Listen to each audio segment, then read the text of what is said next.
Well, Mikel, an Arsenal performance that improved as it went on, but in the end, did the torrid start to the game cost you? Absolutely. The way we conceded the first goal obviously put you in a really difficult situation after 1 or 2 minutes in the game.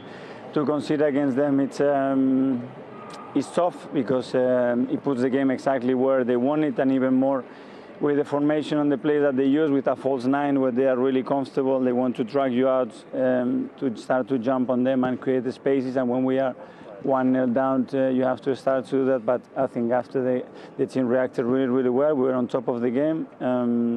We started to generate chances, to start generating momentum in the opponent half, but we lacked the quality there when we got in those situations to score a goal. That slow start, do you put that down to you getting off to a slow start, or is that City being excellent? We got something wrong. We talked about something and we didn't do it in the first 5 or 10 minutes, and then they used that overload in one of the sides.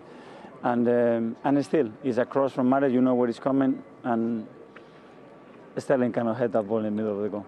A player of that size shouldn't be getting up and scoring a header like that. Well, it's clever, really good execution from him, but if you want to win against them, you cannot concede a goal. You said we got something wrong. Can you tell us what that something was? It was a tactical thing that we prepared, and we weren't able to read it in the game, and that cost you, because then you are disorganized every time you want to be aggressive in your high press. Why did you grow into the match? What changed? What got you into it? Because the moment we clicked it and we knew and we did what we started to, and we prepared, they found it difficult to beat that, and then we got momentum, we got confident because things were going. I think we were really good on the ball as well against the pressing, and we could find really good spaces. But when we were there at the end, around the box, in the final third, we lacked just picking the right pass to score the goal. Was a lot of the space for you down your left? Cancelo obviously gives them a lot of options by tucking in, but there seemed to be space for Tierney, space for Saka.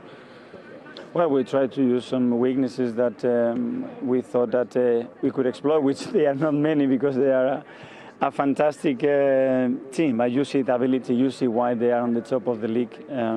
Every single player, the organization they have, the spirit that they have as a team, how they compete when they have to in the last few minutes, they're at top side. How good are they? Have they grown since you were there? I don't know. Today they play a little bit different because they play without as a striker. But within the organization, they can do so many things. They're really, really good. It's 5 years together, so there is a big understanding there of what they have to do, and they manage the situation really well. Obviously, anyone can lose to Manchester City, particularly the form they're in at the moment. But for you, how big a week is now ahead, Mikel, particularly with that Europa League game? Yeah, we have a final on Thursday because we want to continue in the competition. We need to recover. It was a really demanding game, I think, for both teams today because it was a really intense game. So sleep well, eat. We're not going to have time to train, and then we have to travel to Greece to play. Last question, how is Rob holding? Because it looked like you used a concussion substitute to change him. Yeah, it's fine. It was fine there. It would take him, I think, a few days probably, but he seems okay. Thank you.